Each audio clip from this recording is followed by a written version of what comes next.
우리 신앙생활을 하면은요, 우리가 많은 손해를 봅니다. 먼저 우리가 시간적인 손해를 보죠. 이렇게 매 주일마다 이렇게 시간을 맞춰서 예배를 드려야 됩니다. 여러분, 이 시간에 뭐 어디 놀러 갈 수도 있고 또 다른 일을 할 수 있는데도 이 시간을 지켜서 우리는 예배를 드려야 됩니다. 뭐 일주일에 한 번 이렇게 예배 드리는 것 외에도 또 성경 공부도 해야 되고 성경도 읽고 기도도 하고 소그룹에도 참여하고 또 봉사도 해야 되고 많은 시간적인 손해가 있습니다. 또한 신앙생활 하다 보면은요, 또 물질적인 손해도 있습니다. 여러분이 일정 금액을 또 주일마다 교회에 또 헌금을 합니다. 또 많은 분들이 자기 수입의 상당한 금액을 또 교회에 헌금하기도 합니다.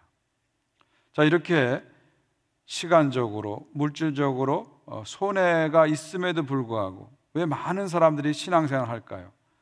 거기는 다 이유가 있습니다. 눈에 보이는 이런 손해보다 눈에 보이지 않는 유익이 더 크기 때문에 신앙생활을 하는 것이죠. 여러분, 사람은요 절대로 손해보는 일을 하지 않습니다. 우리가 신앙생활을 하게 되면은요, 정신적인 가치, 영적인 가치, 좀 더 높은 가치를 두고 살아가게 됩니다. 여러분, 이 물질적인 거 참 중요하죠. 우리는 물질적인 것을 절대로 무시하면서 살 수 없습니다.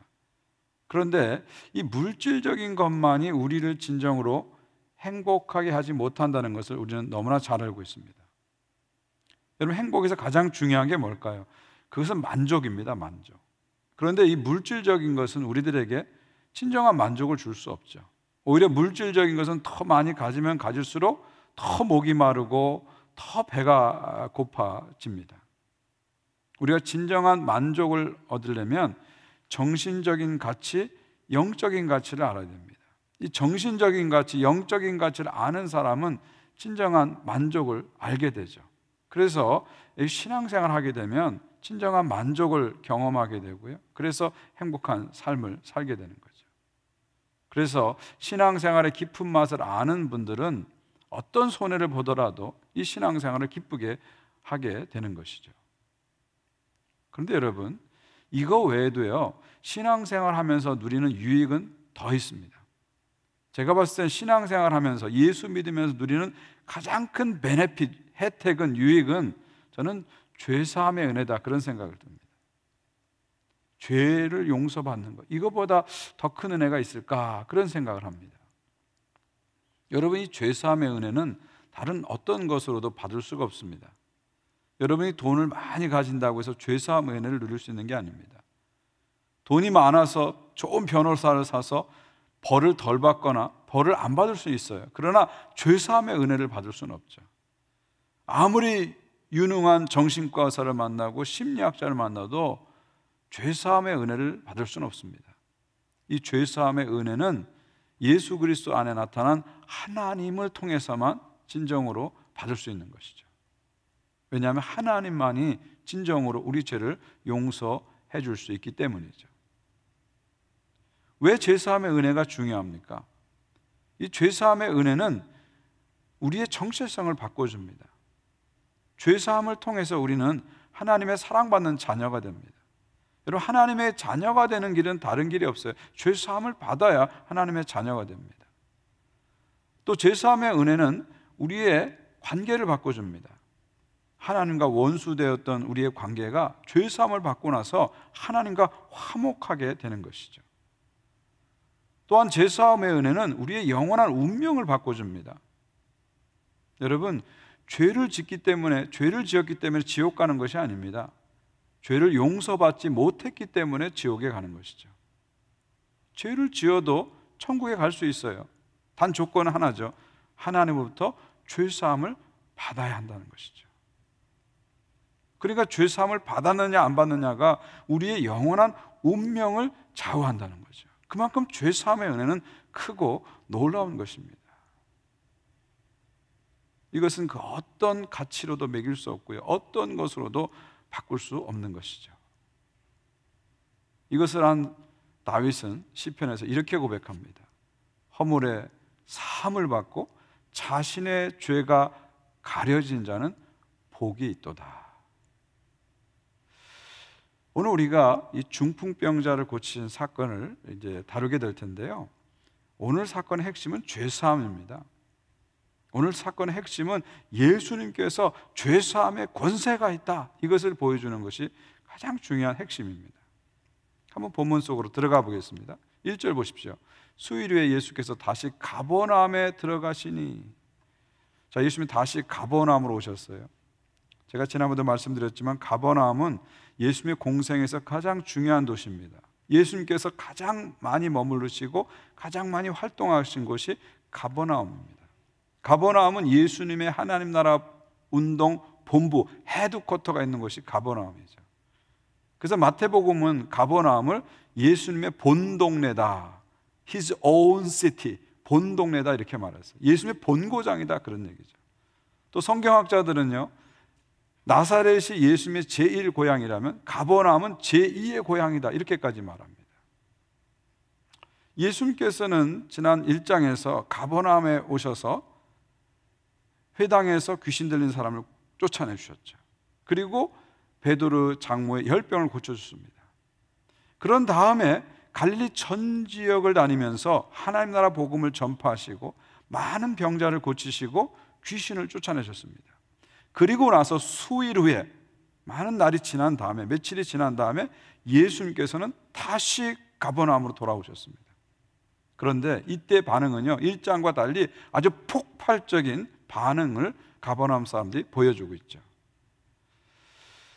2절 보십시오. 많은 사람이 모여서 문 앞까지도 들어설 자리가 없게 되었는데 예수께서 그들에게 도를 말씀하시더니, 얼마나 사람들이 몰려들었는지요. 예수님 계신 집에 들어갈 자리가 없는 거예요. 문 앞까지 꽉 찬 거예요. 문 앞까지 사람들이 가득 찬 겁니다.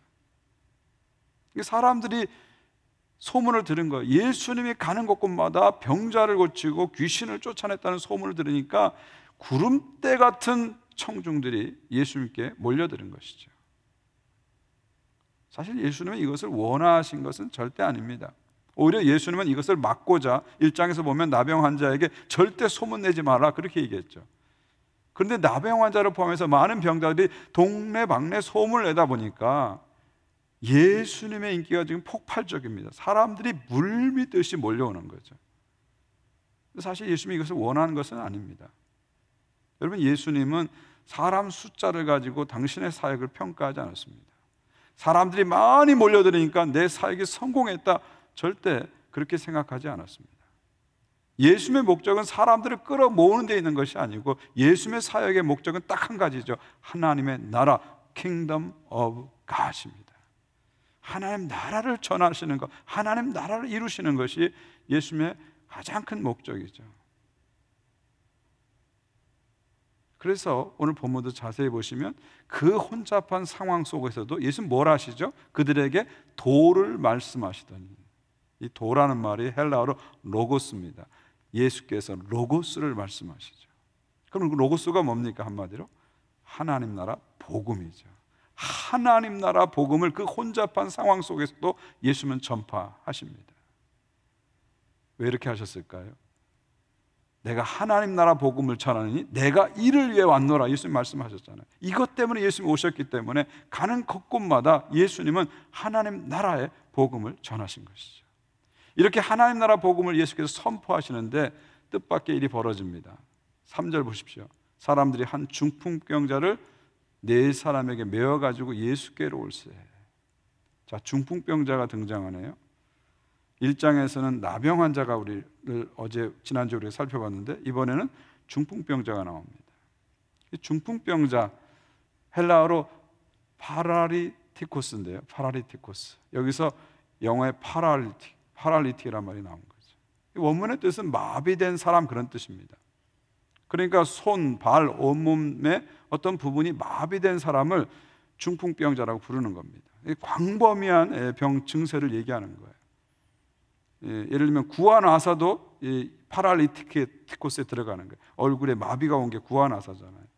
그 다음에 또 중풍, 우리가 소위 말하는 중풍도 여기 중풍병에 들어가는 거죠.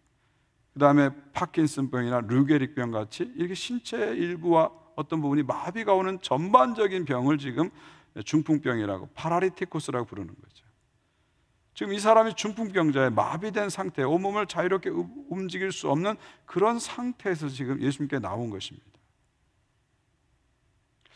지난 시간에 살펴본 나병 환자, 이번에 살펴본 중풍 환자, 이것은 어떤 의미에서 보면 그 당시 하나님 백성들의 모습을 상징적으로 보여준다, 이렇게 볼 수 있습니다. 나병 환자를 통해서는 그 당시 백성들의 내면의 모습을 보여주는 거죠.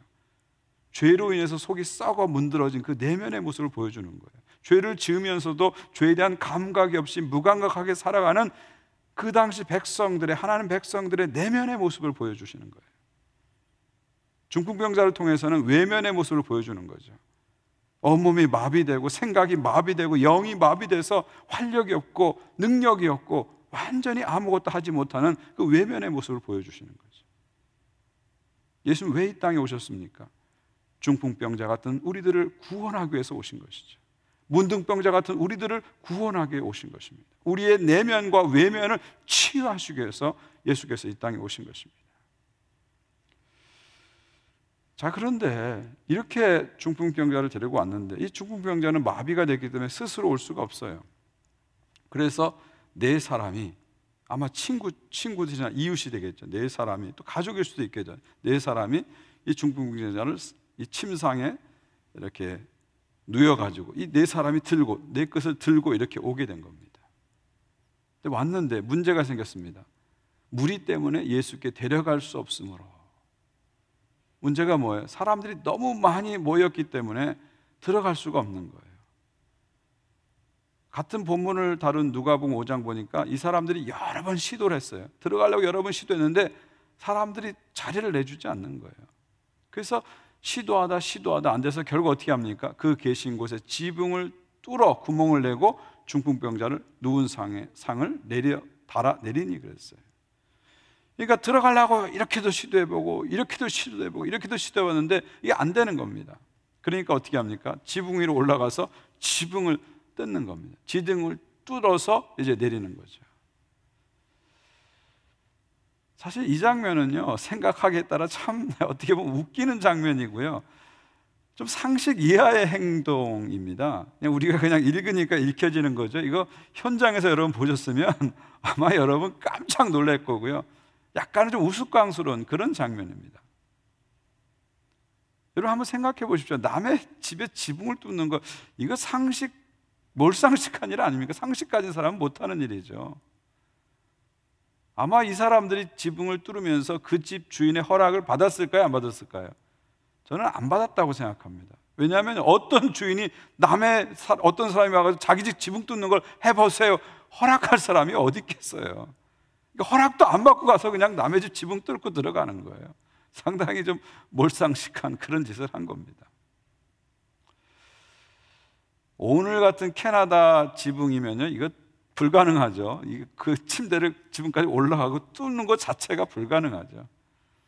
근데 그 당시에 건축물을 이렇게 보면은요, 지붕을 어떻게 만드냐면 통나무를 가로 세로 이렇게 놓은 다음에 거기다가 진흙, 그 다음에 야자수 잎, 그 다음에 지푸라기 이런 걸 넣어가지고 이제 지붕을 평평하게 만드는, 이렇게 만드는 게 아니라 지붕을 평평하게 만드는 겁니다.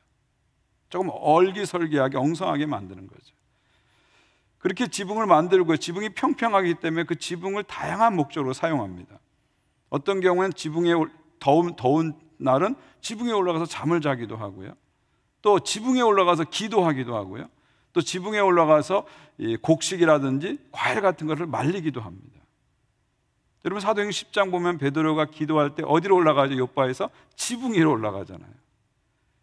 그러니까 이 당시의 지붕은 좀 올라가기가 쉬운 그런 구조를 가지고 있는 거예요. 그리고 좀 엉성하기 때문에 이거 뜯어내기가 좀 쉽다, 이렇게 보시면 됩니다. 그렇다 치더라도요, 남의 지붕에 올라가서 그 뜯고, 이건 참 몰상식한 짓이죠. 그리고 이 장면을 한번 여러분 상상해 보시면 상당히 우스꽝스러운 거예요. 예수님이 지금 하나님 나라 복음을 여기서 막 그냥 열변을 토하시면서 선포하는데 갑자기 천장에서 뚜두둑 소리가 나고 막 진흙이 떨어지고 지푸라기 떨어지고, 아마 사람들은 깜짝 놀랐어요. 무슨 지진이 일어난 거 아니야? 깜짝 놀랐을 거예요. 순식간에 예수님 설교는 중단됐겠죠. 그리고 갑자기 하늘에서 한 남자가 침대에 누워 있는데 대롱대롱 달려서 이렇게 내려오는 거 보면은요, 얼마나 웃기는 일이겠어요. 누가복음 5장 보니까 그 침상이 예수님 바로 앞에 딱 내려왔다, 그렇게 묘사하고 있어요. 아마 그 4명의 친구 중에 공대생이 한 명 있었나 봐요. 그래서 정확히 계산해가지고 예수님 앞에 딱 떨어지게 이렇게 한 것 같아요. 자, 예수님 입장에서 참 난감한 상황이죠. 아마 저 같았으면 당황해가지고 아무것도 못했을 거예요. 제가 막 설교를 여기서 하는데 저 뒤에서 누가 막 쿵쾅쿵쾅거리고 막 그러면 참 쉽지 않은 상황이거든요. 예수님이 이 상황을 어떻게 처리하십니까? 그 다음 말씀 보세요.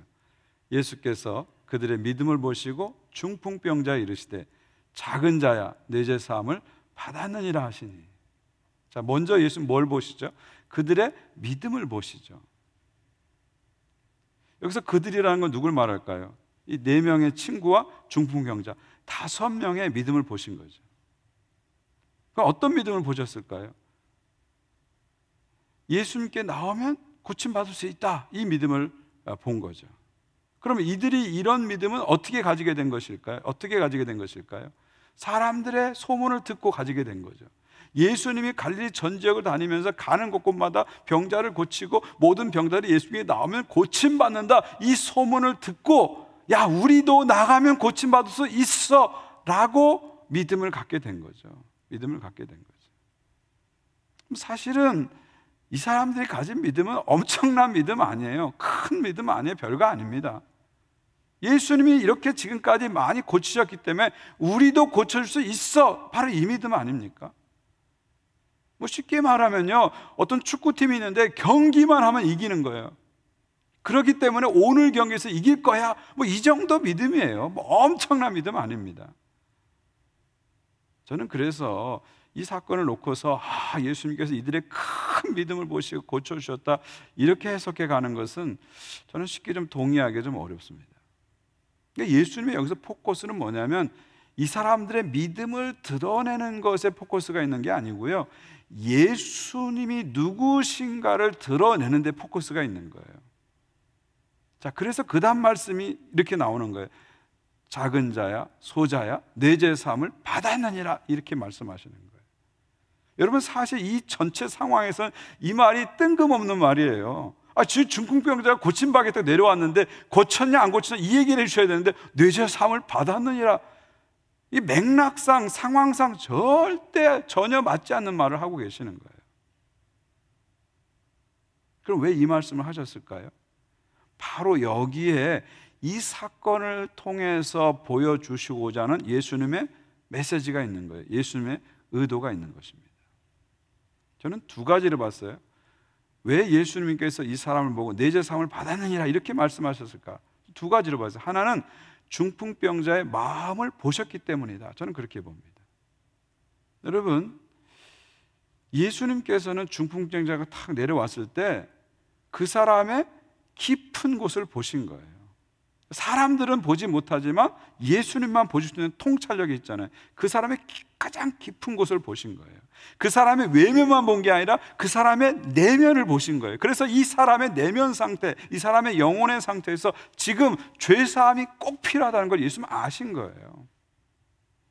그래서 사람들은 보지 못하지만 그의 내면을 보시고 죄사함을 받아라, 뭔지는 우리 정확히 몰라요. 그러나 이 사람에게 가장 필요한 게 지금 죄사함인 걸 알기 때문에 죄사함을 받아라, 이렇게 말씀하시는 거예요. 여러분, 우리 예수님에게는 사람의 내면을 깊이 보는 그런 능력이 있습니다. 사람들이 보지 못하는 걸 보는 능력이 있어서요. 사람들이 듣지 못하는 것을 들을 수 있는 능력이 예수님에게 있어요. 그래서 예수님은 진정한 힐러예요. 여러분, 치유자가 되려면 제일 중요한 게 남들이 보지 못하는 걸 볼 수 있어야 돼요. 남들이 듣지 못하는 걸 들을 수 있어야 돼요. 근데 예수님은 그런 능력이 있는 거예요. 여러분, 사마리아 여인을 만났을 때 마찬가지 아닙니까? 예수님이 사마리아는 처음 만났어요. 근데 만나자마자 뭐라고 얘기해요? 내 남편을 데려오라 그러시잖아요. 예수님은 그 사람을 처음 만났는데도 이 사람의 문제가, 이 사마리아 여인의 문제가 남편 문제라는 걸 아시고 정확하게 찌르시잖아요. 또 부자 청년을 만났을 때도 마찬가지잖아요. 그 사람 처음 만났어요. 근데 뭐라고 얘기하십니까? 가서 내 재산 다 팔고 가난한 자에 주고 나를 쫓으라. 예수님은 그 부자 청년을 처음 만났지만 그 사람의 깊은 문제가 물질에 있다는 것, 소유에 있다는 걸 정확히 간파하신 거예요. 이게 힐러로서의 예수님의 놀라운 능력이죠. 요한복음 2장 25절입니다. 또 사람에 대해서 누구의 증언도 받으실 필요가 없었으니 이는 그가 친히 사람의 속에 있는 것을 아셨습니다. 뭐라고요? 그가, 예수님이 친히 사람의 속에 있는 것을 아셨습니다. 예수님은 사람 깊은 곳에 무엇이 있는지를 정확히 아시는 분이에요. 그래서 우리를 치유하실 수 있는 거예요. 지금 중풍병자, 외면적으로는 중풍병의 문제지만 그의 내면 깊은 곳에서 죄사함이 필요하다는 것을 예수님 보신 거예요. 그래서 죄사함을 받으라 말씀하신 거죠. 우리에게도 마찬가지입니다. 지금 우리의 문제는 외면적인 문제인 것 같아요. 돈이 없는 게 문제인 것 같고, 건강이 안 좋은 게 문제인 것 같고, 자녀들이 문제인 것 같고, 사업이 문제인 것 같고, 관계가 문제인 것 같고, 외면적인 것이 문제인 것처럼 보여요. 그러나 예수님은 그런 외면적인 것을 보시지 않고요, 우리 내면의 가장 깊은 것을 보십니다. 정말 우리의 문제가 어디서 생겼고 어디를 풀어야 될지, 어디를 두드려야 될지를 정확히 아시는 거예요. 그래서 우리가 예수 앞에 나오면 숨길 수 없는 거예요. 그리고 예수 앞에 나오면 진정한 치유, 깊은 치유를 받게 되는 것입니다. 저는 저와 여러분이 날마다 예수 앞에 나오시길 바랍니다. 그리고 예수님 앞에서 여러분 자신을 완전히 개방하세요. 그리고 그분이 여러분을 깊이 보게 하세요. 그리고 그분이 그 보신 예수님께서 여러분을 치유하게 하세요. 예수님 안에 그런 능력이 있습니다. 두 번째로 왜 제사함을 받았냐 이렇게 말씀하셨는가? 두 번째는요, 주님께서 보여주고 싶으신 메시지가 있기 때문입니다. 저는 이것이 오늘 본문의 핵심이라고 생각합니다. 결국 내 죄 사함을 받았느니라 이 말씀을 하시면서 이 말씀을 통해서 주님께서 보여주고자 하는 핵심 메시지가 있는 거예요. 예수님은 이 말씀을 하시는 순간 사람들이 어떻게 반응할지를 예상하셨습니다. 예수님을 꼬투리 잡아가지고 비난하려고 하는 서기관 바리새인이 어떻게 반응할지를 정확히 아셨어요. 그럼에도 불구하고 정말 컨트로버셜한, 정말 논쟁이 될 만한 이 말을 왜 하셨을까요? 내 죄 사함을 받았느니라 이 말을 왜 하셨을까요? 여기에는 예수님께서 가지신 깊은 의도가 있다는 거예요. 뭔가 중요한 메시지를 우리에게 주시고자 하는 중요한 의도가 있다는 것입니다. 계속해서 말씀 보십시오. 6절입니다. 어떤 서기관들이 거기에 앉아서 마음에 생각하기를. 이 서기관이 등장합니다. 여러분, 서기관, 누가복음 보면 서기관과 바리새인이 함께 등장하는데 서기관이 등장합니다. 이 서기관은 포로 귀환 시대 에스라를, 학사 에스라를 모델로 한 그런 직분입니다. 이 서기관은 무슨 일을 하냐면 율법을 쉽게 풀어서 가르치는 일을 합니다. 그리고 율법 문제로 재판이 생겼을 때, 송사가 생겼을 때 재판하는 그런 역할을 합니다. 이 서기관을 다른 말로는 율법사다 이렇게 부르기도 하고요, 또 다른 말로는 랍비다 이렇게 부르기도 합니다.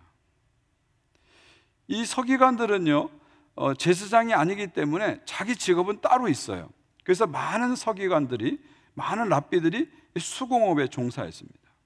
그래서 랍비 출신인 사도 바울이 뭘 하죠? 텐트 메이커, 텐트 만드는 일을 하는 것이 바로 그런 전통에서 나온 거죠. 이 서기관들하고 바리새인은 아주 밀접한 관계가 있어요. 사상적으로 같은 라인을 가고 있는 사람들이에요. 물론 모든 서기관이 다 바리새인은 아니에요. 모든 바리새인이 다 서기관도 아닙니다. 그러나 서기관들과 바리새인은 사상적으로 겹치는 부분이 상당히 많아요. 이들은 사두개인과 달리 구약 성경 전체를 다 믿습니다. 그리고 천사도 믿고 또 귀신도 믿고요, 부활도 믿고요, 다가올 하나님 나라도 믿습니다. 이런 입장을 가진 거예요. 근데 이 서기관과 바리새인들의 활동의 근거지는 어디냐면 회당입니다. 성전이 아니라 회당을 근거로 해서 이들이 활동합니다. 그러다 보니까 예수님의 갈릴리 사역에서 가는 곳마다 서기관과 바리새인들과 활동 무대가 같기 때문에 계속 부딪히게 되는 것이죠. 자, 이런 서기관들이 어떤 생각을 갖습니까? 그 다음 7절 보세요. 이 사람이 어찌 이렇게 말하는가? 신성 모독이로다. 오직 하나님 한 분 외에는 누가 능히 죄를 사하겠느냐? 무슨 얘기예요? 하나님 한 분만 죄를 사할 수 있는데 예수 네가 뭐라고 내 죄 사함을 받았느니라 이 말을 하느냐 이거예요. 이것은 엄격한 정말 분명한 신성 모독이다 이렇게 얘기하는 거죠. 여러분, 이 서기관의 지적은 정확하게 맞는 논리입니다. 정확하게 맞는 논리예요. 죄를 사할 수 있는 권세를 가지신 분 오직 한 분 하나님이에요. 그렇다면 예수님이 내 죄 사함을 받았느니라 이 말씀을 했다는 건 무슨 얘기예요? 둘 중 하나죠. 예수님은 신성을 가진 하나님의 아들이시다 이 얘기죠. 아니면 스스로 하나님이라고 자기를 칭하면서 하나님의 신성을 모독한 신성 모독자가 되는 거죠. 둘 중에 하나입니다. 신성을 가진 분이거나 아니면 신성 모독자거나 둘 중에 하나예요. 중간은 없습니다. 중간 없어요. 여러분, 복음서를 자세히 읽어보십시오. 예수님은 당신이 하나님의 아들이시라는 것, 하나님이시라는 것을 인정하시고 주장하셨어요. 그렇다면 예수님은 둘 중에 하나예요. 진짜 하나님이거나 아니면 정말 나쁜 사람이거나. 만약 예수님께서 당신이 하나님의 아들인 것을 모르면서도 그것이 하나님의 아들인지 아닌지 모르면서도 막 주장했다면 예수님은 미친 사람이에요. 미친 사람이에요. 아니면 예수님이 자기가 하나님의 아들이 아닌 줄 알면서도 하나님의 아들이라고 주장했다면 예수님은 종교적 사기꾼입니다. 그러니까 예수님이 하나님의 아들이다, 죄사함을 받았는 이 말을 했을 때 예수님에 대한 가능성은 진짜 그분이 하나님이거나 아니면 나쁜 사람이거나 둘 중에 하나예요. 신성을 가지신 분이거나 신성 모독자거나 둘 중에 하나예요. 중간은 없습니다. 그러니까 예수님에 대해서 우리가 예수님은 뭐 위대한 스승이라든지 4대 성인이라든지 이거는요 사실은 성립이 안 되는 논리입니다. 인류의 스승이 성립이 안 되는 논리예요. 여러분은 선택하셔야 돼요. 예수님을 신성을 가지신 분으로 받아들이거나 아니면 신성 모독자로 받아들이는 둘 중에 하나입니다. 예수님을 정말 하나님의 아들로 받아들이거나 아니면 나쁜 사람으로 버리시든지 둘 중에 하나를 하셔야 돼요. 어정쩡하게 4대 성인이라든지 위대한 스승이라든지 인류의 사상가는 이렇게 생각하지 마십시오. 이건 논리적으로 성립할 수 없는 것이죠. 자, 예수님께서는 이들이 지금 무슨 생각하고 있는지를 아신 거예요. 그래서 뭐라고 말씀하십니까? 8절 보세요. 그들이 속으로 이렇게 생각한 줄 아시고. 이게 무슨 말이에요? 예수님은요 저들이 속으로 생각하는 것까지 다 아신 거예요. 지금 서기관들이 입에 소리를 내가지고 이렇게 말한 게 아니고요, 속으로 생각했는데 예수님은 그들이 속으로 생각하는 것까지 다 아시는 거예요. 이것이 예수님이 가진 놀라운 능력입니다. 인간이 아니신 예수님이 보여주는 놀라운 능력이에요. 그러니까 예수님은요 사람의 마음을 읽을 수 있는 능력이 있으신 거예요. 사람의 생각을 읽을 수 있는 능력이 있으신 거예요. 사람의 동기를 볼 수 있는 능력이 있으신 거예요. 그러니까 예수님은 사람이 아니시잖아요. 신성을 가지신 분이기 때문에 사람의 속 생각과 마음까지도 읽으시는 거예요. 그러니까 우리가 주님 앞에 서면은 사실 숨길 게 없습니다. 사람들 앞에서 이렇게 가리고 숨기고 나오죠. 사실 주님 앞에 서면은요 영혼의 엑스레이가 딱 찍히는 겁니다. 내가 그냥 다 드러나는 거예요. 그래서 주님 앞에서는 우리가 다 열어놓고 자신을 완전히 열어놓는 것이 그래서 중요한 것입니다. 자, 그들의 속 생각을 아시고 예수님 뭐라고 말씀하십니까? 이제 9절 10절이 저는 오늘 요 절에 가장 중요한 말씀이라고 생각해요. 특별히 10절이 가장 중요한 말씀입니다. 다시 한번 제가 읽어드릴게요. 중풍병자에게 내 죄 사함을 받았느니라 하는 말과 일어나 내 상을 가지고 걸어가라 하는 말 중에 어느 것이 쉽겠느냐. 그러나 인자가 땅에서 죄를 사는 권세가 있는 줄을 너희로 알게 하려 하노라 하시고 중풍병자에게 말씀하시되. 자, 핵심 뭐예요? 인자가 땅에서 죄를 사는 권세가 있는 줄을 너희로 알게 하기를 원하노라. 이 말씀이 가장 중요한 핵심이죠. 여러분 한번 생각해 보세요. 중풍병자에게 일어나 걸으라, 또 중풍병자에게 내 죄 사함을 받았느니라. 어느 게 쉬워요? 사실 둘 다 어려운 겁니다. 중풍병자를 벌떡 일으켜 세우는 것도 어려운 거고요, 중풍병자의 죄를 사해 주는 것도 어려운 일이에요. 이 둘 다 인간이 할 수 있는 일이 아닙니다. 인간이 할 수 있는 일이 아니에요. 그럼 인간이 할 수 있는 일이 아니면 누가 합니까? 하나님만 하실 수 있는 일이에요. 결국 중풍병자에게 일어나 걸으라, 죄를 사하라, 이것은 하나님만이 할 수 있는 일이에요. 근데 예수님께서 이 사람에게 일어나 걸으라고 말씀하시고 이 사람에게 예수 사함을 받았느니라 이 말씀을 하신다는 건 무슨 얘기예요? 예수님이 하나님이시다, 인간이 아니시고 하나님이시다, 신성을 가지신 분이라는 것을 우리에게 보여주시는 거죠. 그 10절에 예수님 뭐라고 말씀하셨어요? 인자가 땅에서 죄를 사하는 권세가 있는 줄을 너희로 알게 하라 합니다. 인자라는 것은 예수님께서 자신을 가르칠 때 쓰시는 그런 호칭입니다. 결국 예수님께서 죄사함의 권세가 있다, 이걸 알게 해주는 것이 오늘 본문의 핵심입니다. 이 사건의 핵심이에요. 그러니까 예수님께서 왜 이런 말씀을 하셨고 왜 이 병자를 고치셨는가? 핵심은 딱 한 가지입니다. 예수께서 죄사함의 권세, 하나님만 가질 수 있는 그 죄사함의 권세를 가진 신성을 가지신 하나님의 아들이시다, 이걸 보여주기 위해서, 이걸 드러내기 위해서, 이 메시지를 전하기 위해서 예수님이 이렇게 하신 것이죠. 마지막 11절 12절 보십시오. 내가 내게 이르노니 일어나 내 상을 가지고 집으로 가라 하시니 그가 일어나 곧, 마가복음이 좋아하는 단어 또 나오네요. 곧 즉시 상을 가지고 모든 사람 앞에서 나가거늘 그들이 다 놀라 하나님께 영광을 돌리며 이르되 우리가 이런 일을 도무지 보지 못하였다 하더라. 당연히 도무지 보지 못했죠. 왜요? 이건 하나님만 하실 수 있는 일이기 때문에, 인간이 할 수 있는 일이 아니기 때문에, 죄사함을 받고 일어나 걸어가는 것, 이건 하나님만 하실 수 있는 일이기 때문에 전혀 보지 못한 놀라운 일이 벌어진 거죠. 왜요?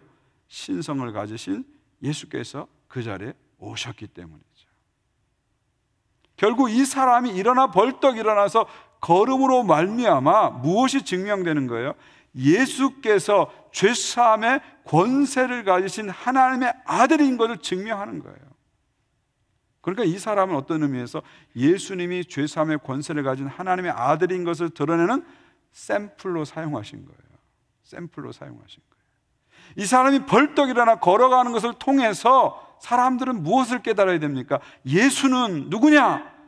신성 모독자가 아니라 신성을 가지신 분이구나. 예수는 누구냐? 죄사함의 권세를 가지신 하나님의 아들이시다. 결국 중풍병자의 치유 사건을 통해서 예수께서는 당신이 죄사함의 권세를 가지신 하나님의 아들의 권세를 가지신 분이라는 것을 우리에게 보여주신 것입니다. 이것이 바로 오늘 본문의 가장 중요한 핵심이라고 볼 수 있죠. 사랑하는 성도 여러분, 예수님은 죄사함의 권세를 가지신 분이에요. 그리고 우리의 죄를 사하주기 위해서 이 땅에 오신 분이시잖아요. 그래서 십자가에서 죽으실 때 죄인의 자리에 내려가셔서 죄인들과 함께 죄인들의 죄를 짊어지시고 십자가에 죽으셨습니다. 그러면서 우리들에게 죄사함의 은혜를 덧입혀 주신 것이죠. 그리고 그 죄사함의 은혜를 통해서 우리의 정체성을 바꿔주셨어요. 하나님의 사랑받는 자녀라는 새로운 정체성을 우리에게 주신 것입니다. 그 죄사함의 은혜를 통해서 하나님과 우리의 관계를 완전히 바꿔주셨어요. 하나님과 원수됐고 하나님의 심판을 받을 수밖에 없는 우리들이 하나님의 심판을 면하고 하나님과 화목되는, 화평하게 지내는 관계로 우리의 관계를 바꿔주셨어요. 그리고 무엇보다도 이 죄사함의 은혜를 통해서 우리의 영원한 운명을 바꿔주셨습니다. 하나님의 심판을 피하게 했고 지옥을 피하게 하셨고 하나님 나라를 상속시켜 주셨죠. 여러분, 세상에서 제일 무서운 게 하나님의 심판입니다. 그 어떤 것으로도 우리는 하나님의 심판을 피할 수 없어요. 그런데 예수께서 우리의 십자가에 죽으심으로 말미암아 죄사함의 권세를 가진 그분이 십자가에 죽으심으로 말미암아 우리에게 하나님의 심판을 피하고 지옥을 피하고 영원한 하나님 나라 속으로 들어갈 수 있는 놀라운 권세를 주신 것이죠. 말씀 맺습니다.